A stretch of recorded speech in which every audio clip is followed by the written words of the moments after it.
नमस्ते जी।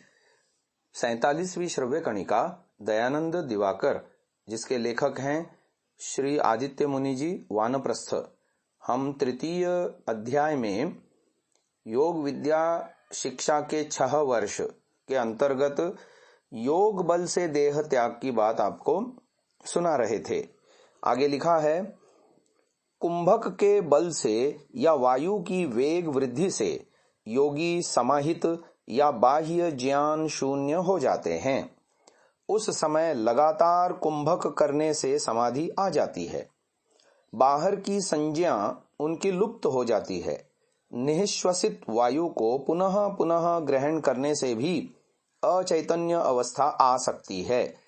क्षुत पिपासा सुख दुख वर्जित रहते हुए इसी स्थिति में योगी देह को छोड़ सकते हैं। योगी यह ध्यान रखते हैं कि बद्ध वायु देह को प्रभावित नहीं कर सके। शरीर से परित्यक्त विश्व वायु को अति द्रुत बार बार ग्रहण करने से भी योगी को अतिशीघ्र अचैतन्य अवस्था आ सकती है। ठीक मृत्यु के समय देखा जाता है कि योगी को चेतना आ गई है। अपनी इच्छा से वे प्राणों को देह से निकाल देते हैं। मृत्यु से योगी को शारीरिक या मानसिक कष्ट नहीं होता है। मृत्यु योगी के वश में आ जाती है। देह छोड़ते समय योगी को अपार आनंद मिलता है। स्वामी दयानंद जी के अंत समय में भी ऐसा ही घटा होने से उनका महान योगी होना सिद्ध हो जाता है। योगी योग बल से इस प्रणाली के द्वारा प्राणायाम के कला कौशल के साथ देह त्याग करते हैं।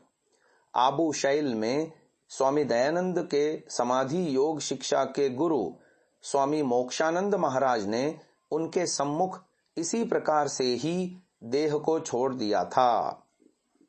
अब शीर्षक है, योग बल से देह त्याग आत्महत्या नहीं है। योग बल से देह त्याग करने से योगी को आत्महत्या का पाप लगता है व नहीं, यह प्रश्न भी मेरे पास आया है। पहली बात तो यह है कि आत्मा की हत्या होती ही नहीं। आत्मा अमर है।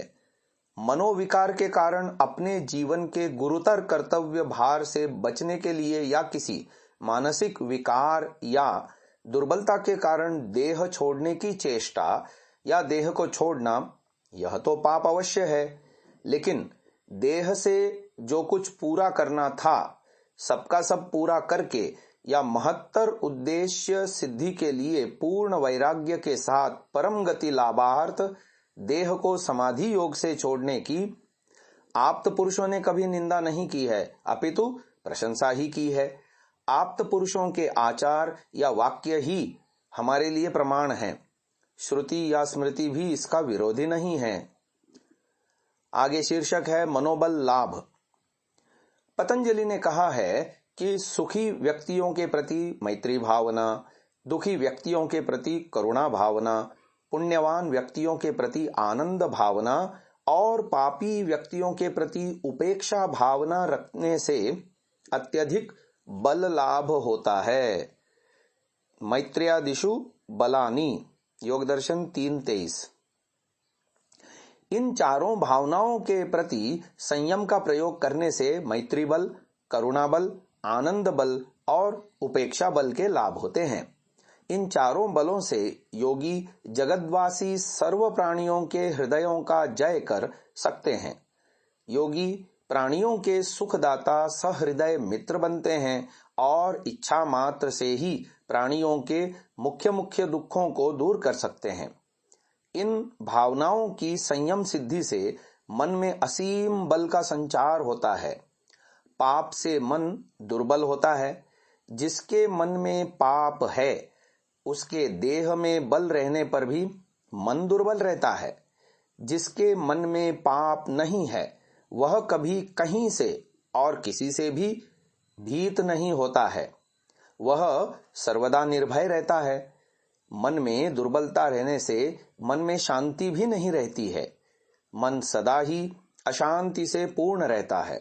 मन में राग, द्वेष, हिंसा आदि नीच भावनाएं रहने से मन कभी सुख को प्राप्त नहीं होता है। मन की इन नीच भावनाओं को दूर करने के लिए योगी मैत्री, करुणा और मुदिता भावनाओं पर संयम के प्रयोग करते हैं। कोई कोई योगी उपेक्षा पर संयम नहीं करते हैं, क्योंकि उपेक्षा भावना का विषय बन ही नहीं सकता। मनुष्य जिस विषय के संपर्क में रहेगा उसका चित्त उसमें ही अभ्यस्त हो जाएगा और उस विषय में रहना ही उसको अच्छा लगेगा। सर्वदा सच्चिंता, सदिच्छा को चित्त में रखने से चित्त सत हो जाता है और असत चिंता और असदिच्छा चित्त में उठती ही नहीं। इसलिए योगी मैत्री आदि सद्भावनाओं पर संयम प्रयोग करके चित्त को सत, शुभ और पवित्र बना लेते हैं और मन को असीम बल का अधिकारी कर लेते हैं। शारीरिक बल लाभ।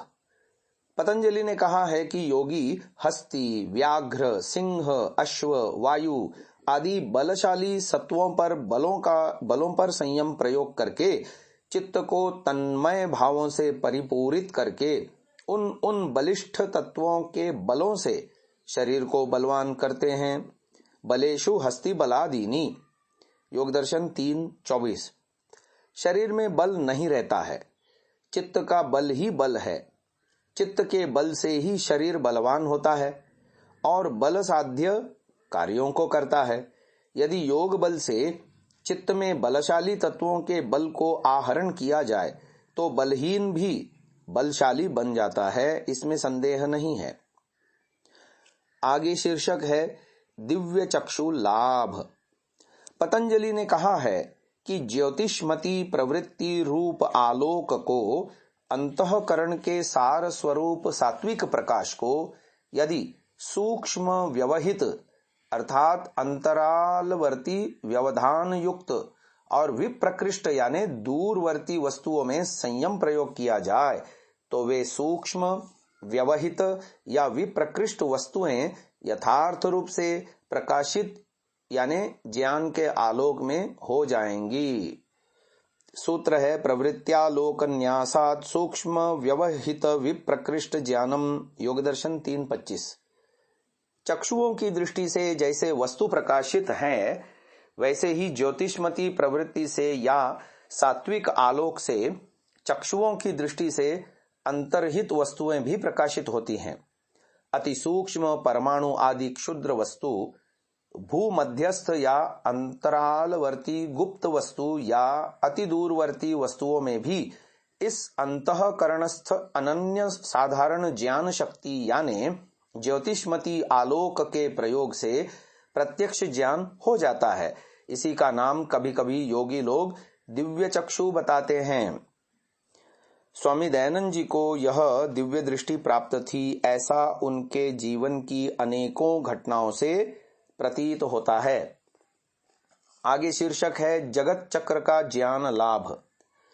पतंजलि ने कहा है कि सूर्य में संयम का प्रयोग करने से चतुर्दश भुवनों का ज्ञान होता है। भुवन ज्ञानम सूर्य संयमात, योग दर्शन 3:26। चंद्र में संयम प्रयोग करने से ताराओं में गुच्छाकार में अवस्थित संबंध में ज्ञान होता है। चंद्रे तारा व्यूह ज्ञानम, योग दर्शन 3:27। और ध्रुव नक्षत्र में संयम प्रयोग करने से ताराओं की गति का ज्ञान होता है। ध्रुवे तद्गति ज्ञानम, योग दर्शन 3:28। इन सब सिद्धियों को योगी लोग बाह्य सिद्धि कहते हैं। इसके पश्चात अध्यात्म सिद्धि के बारे में भी पतंजलि ने कहा है। आगे की चर्चा हम अगले श्रव्य कणिका में आपको सुनाएंगे। इसको यहीं विराम देते हैं। महानुभावों, इस सात्विक विचारधारा को जन जन तक पहुंचाने के लिए आपसे सहयोग की अपेक्षा है। पहली बार यदि आप इस चैनल पर आए हैं तो हम आपसे निवेदन करते हैं कि इसे सब्सक्राइब अवश्य करें और बेल आइकन को दबाएं, जिससे प्रत्येक वीडियो आपको निश्चिततः मिले। हमने प्रायः देखा है अनेकों महानुभाव वीडियो तो देखते हैं परंतु चैनल को सब्सक्राइब नहीं किया हुआ है, तो हमारा उनसे भी निवेदन है कि इसको अवश्य सब्सक्राइब करें और ये वीडियो अन्य जनों तक भी साझा करें, शेयर करें। अपने बहुमूल्य विचारों से हमें कमेंट द्वारा अवश्य अवगत कराएं। प्रत्येक कमेंट को हम अवश्य ही पढ़ते हैं। ओम।